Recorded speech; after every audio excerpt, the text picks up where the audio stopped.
আন্দামান ভ্রমণের তৃতীয় দিনে আজকে আমি আপনাদের নিয়ে যাব পোর্ট ব্লেয়ারের সাইট সিনগুলো দেখতে। প্রথমেই আমরা যাব zonal anthropological museum, Samudrika marine museum, Munda Pahar beach আর চিড়িয়াটাপু বায়োলজিক্যাল পার্ক। আজকে আমাদের আন্দামানে তৃতীয় দিন, কিন্তু পোর্ট ব্লেয়ার শহরটাই তো ঘুরে দেখা হয়নি। তো চলুন আজকে আর দেরি না করে আমরা পুরো পোর্ট ব্লেয়ার শহরটা ঘুরে দেখি। তাহলে চলুন এবার আমরা বেরিয়ে পড়ি পোর্ট ব্লেয়ার শহরটা ঘুরে দেখার জন্য। গুড মর্নিং, সুতপা শরণ্যার একটি ব্লগে আপনাদেরকে স্বাগত জানাই। এখন বাজে সকাল 9টা। এখন আমরা রেডি হয়ে গেছি। রেডি হয়ে এখন আমরা নিচে রেস্টুরেন্টে যাচ্ছি ব্রেকফাস্ট করার জন্য।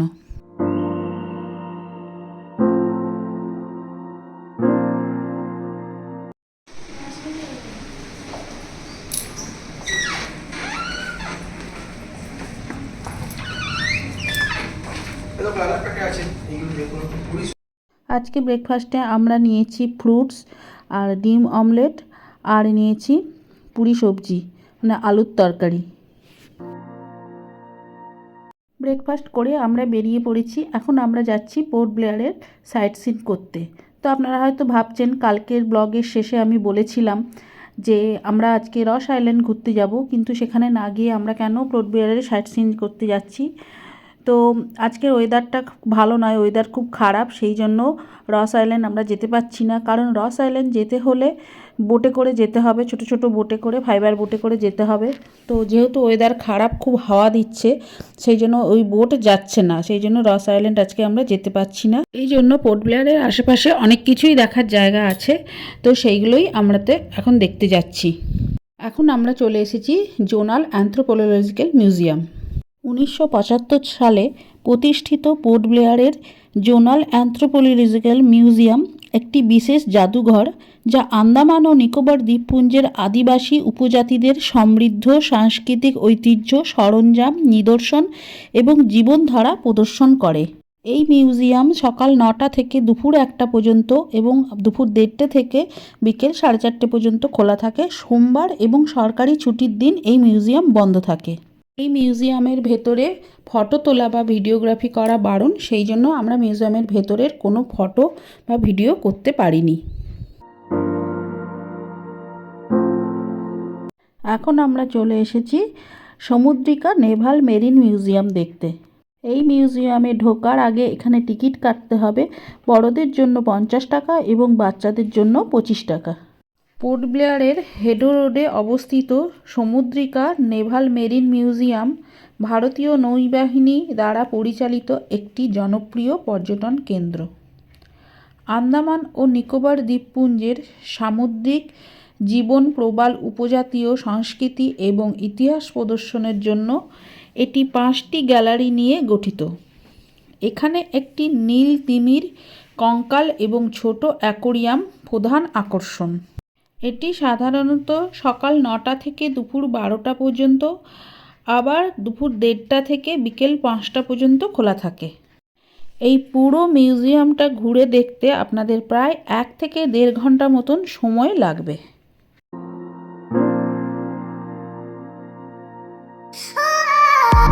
এই 5টা রুম এখন আমরা ঘুরে দেখব। প্রথমেই যাচ্ছি মেরিটাইম হেরিটেজ রুম। এই কক্ষে আন্দামান সম্পর্কিত প্রয়োজনীয় তথ্যগুলি দেওয়া আছে। আন্দামানের আগ্নেয়গিরি সম্পর্কে, আন্দামানের আদিবাসী সম্পর্কে, বিভিন্ন ধরনের কাঠ সম্পর্কে যেগুলি আন্দামানে পাওয়া যায় এবং এগুলির নমুনাও রাখা আছে। আন্দামানের পোকামাকড় সম্পর্কে এবং আন্দামানের বন সম্পর্কে সব কিছুই এখানে দেওয়া আছে। এবার আমরা চলে এসেছি 2 নম্বর রুমে, মেরিন অ্যাকোয়ারিয়াম রুম। এই কক্ষে আছে অ্যাকোয়ারিয়ামের মধ্যে আন্দামান ও নিকোবর দ্বীপপুঞ্জের বিভিন্ন প্রজাতির মাছের সংগ্রহ। কক্ষে stone fish, parrot fish, lobster, বিভিন্ন প্রজাতির মাছের সংরক্ষণ আছে।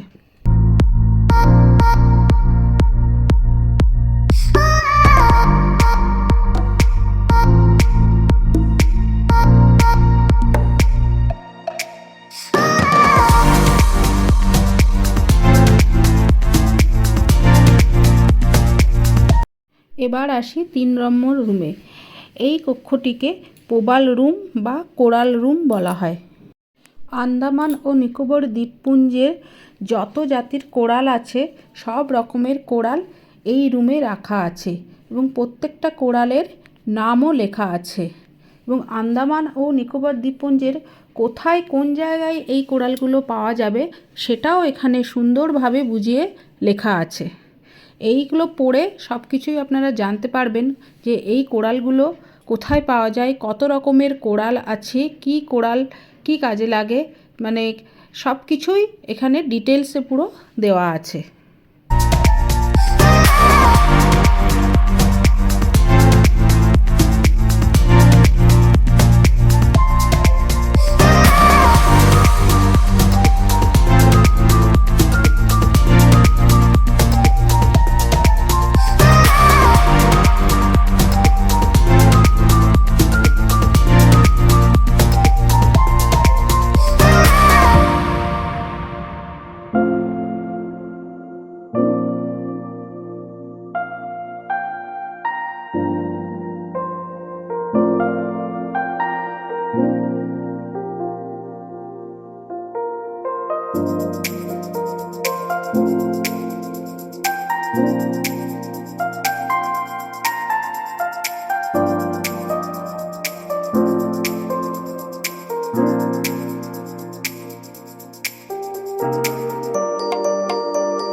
এইটা হচ্ছে 4 নম্বর কক্ষ।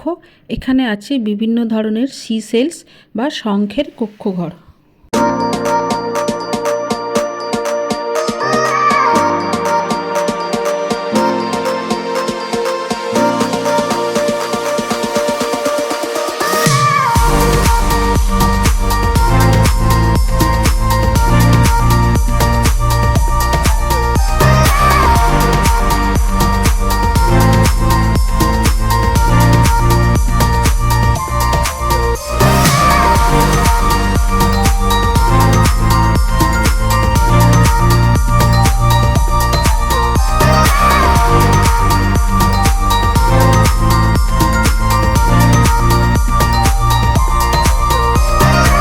এবার আসি 5 নম্বর কক্ষে। এই কক্ষটিকে ট্রাইবাল রুম বা উপজাতি কক্ষ বলা হয়। এই কক্ষে ছবি ও উপজাতিদের মডেলের সাহায্যে তাদের জীবন প্রণালীর একটা মোটামুটি পরিচয় পাওয়া যায়।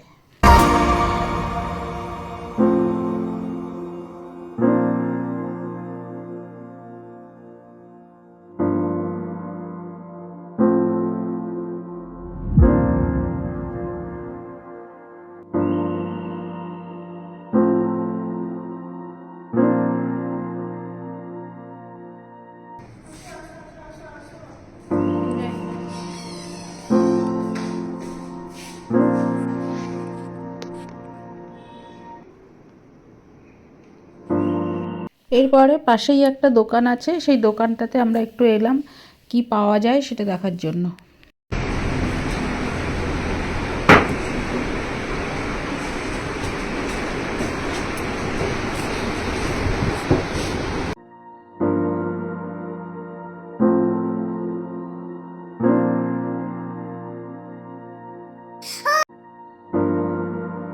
এখন আমরা যাচ্ছি বীর শঙ্কর ইন্টারন্যাশনাল এয়ারপোর্টের পাশ দিয়ে।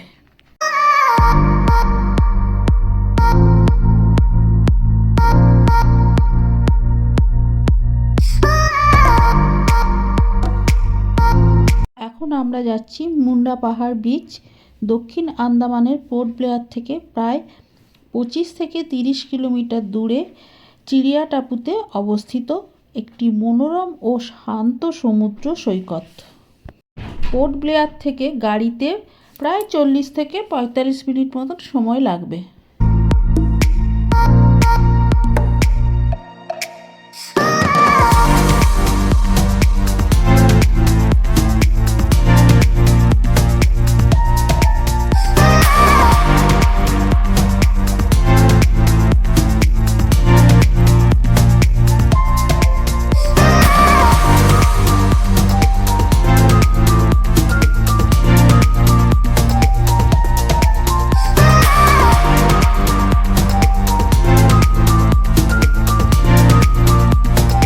চলে এসেছি আমরা মুন্ডা পাহাড় বিচে। এই বিচটা কিছুটা শান্ত এবং নির্জন স্থান, যা প্রকৃতি প্রেমীদের জন্য একদম আদর্শ জায়গা। বিকেলবেলা বিশেষ করে সূর্যাস্ত দেখার জন্য এটি একটি সেরা স্থান।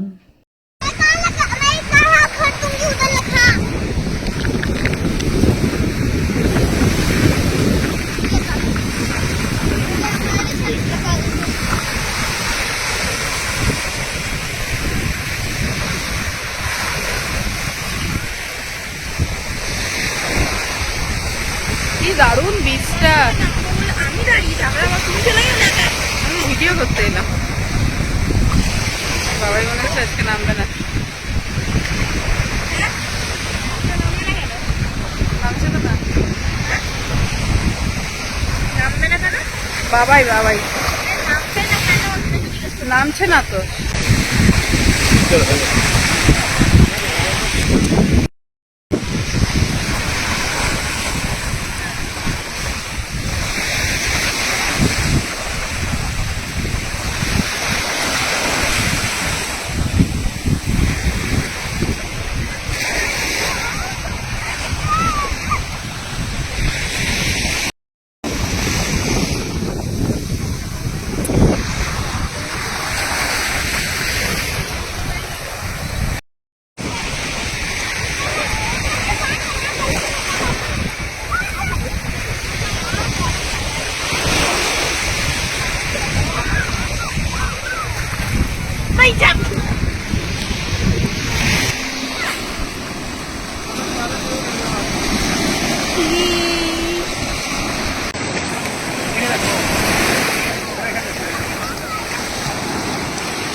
এবারে আমরা যাচ্ছি চিড়িয়াটাপু বায়োলজিক্যাল পার্ক।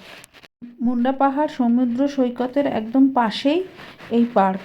এই পার্কের প্রবেশ মূল্য হচ্ছে বড়দের জন্য 20 টাকা এবং বাচ্চাদের জন্য 10 টাকা, আর ফরেনারদের জন্য 50 টাকা।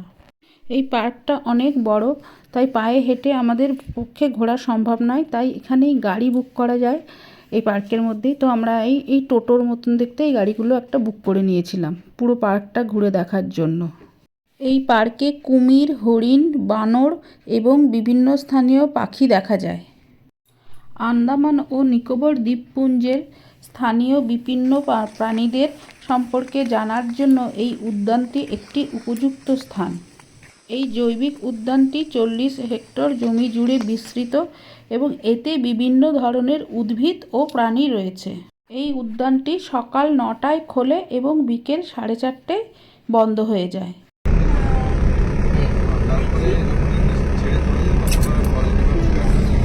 তো আজকের মতন আমাদের পোর্ট ব্লেয়ারের সাইট সিন ঘোরা হয়ে গেল। এখন আমরা লাঞ্চ করব, লাঞ্চ করে হোটেলে যাব।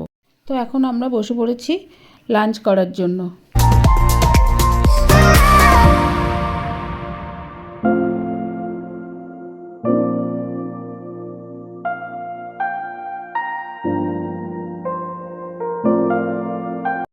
লাঞ্চ করে নিয়েছি আমরা এখন হোটেলে যাচ্ছি। হোটেলে গিয়ে আমরা এখন একটু রেস্ট নেব।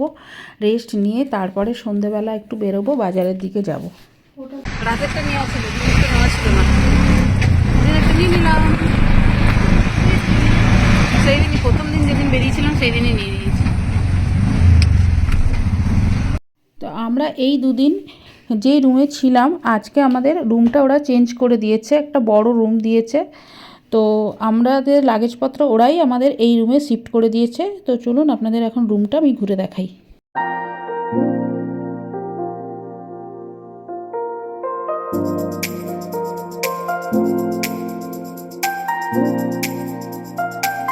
আজকে রাত্রেবেলা আমরা আর অন্য কোনো রেস্টুরেন্টে খেতে যাইনি, আমরা জোম্যাটো থেকে খাওয়ার অর্ডার দিয়ে দিয়েছিলাম, রুমেই আমাদের বসে খেয়ে নিচ্ছি। তো আজকের মতন আমি ব্লগটা এখানেই শেষ করছি। আজকের ব্লগটা যদি আপনাদের ভালো লেগে থাকে অবশ্যই কমেন্ট বক্সে লিখে জানাবেন। দেখা হবে পরের দিন একটা নতুন ব্লগে। সবাই ভালো থাকবেন, সুস্থ থাকবেন, শুভরাত্রি। আর কালকে আমরা যাব হ্যাভলক।